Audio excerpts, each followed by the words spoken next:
Welcome back. I'm now joined by Wesley Engbarth, who's a captain with the Grand Junction Fire Department, and he's here on behalf of Answering the Call. Thank you so much for coming on the show today. Thank you for having me, Shelby. Absolutely. So tell me a little bit about this measure, 2B, right? 2B, yeah, that's correct. Yeah, it's going to be on April's ballot. It's to add, quite simply, just police and firefighters to the streets of City of Grand Junction. Okay. And why is this so important for you guys? Well, it's pretty important because dating back to 2004, we have professional studies done, and they've identified 3 fire stations that should be added to the community and firefighters to staff them. We're also quite short on our police staff right now, too. So this bill would address that. Okay, so it's a pretty big problem throughout law enforcement, right? It is. Now, what happens if this bill doesn't pass? Well, what I tell people is for every critical emergency situation, we basically have a defined period of time where we can get there and make a difference.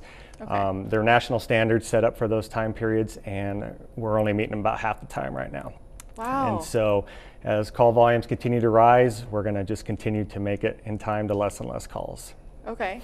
Now, how much is this if this measure passes, how much is it going to cost? It's a half a cent.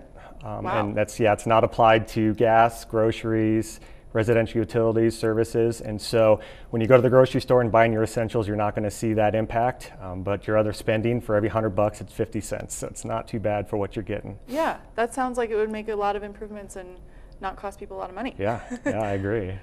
So what's the confusion between this measure and the 2017 Mesa County Public Safety Tax? I've heard there's some issues with that. We are getting questions about it, and Mesa County Public Safety Tax was never designed or intended to fully address the city's needs for public safety.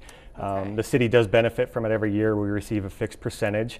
It's approximately $500,000 this year, but that nowhere meets our needs for increasing revenues to provide for our own services. Okay.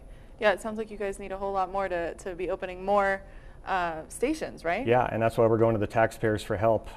Those 3 fire stations will add an engine and ambulance to each one of them and fully staff them.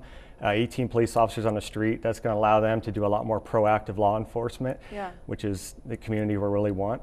And it's hopefully it'll bring us in alignment with those national response time standards we're trying to meet. Awesome.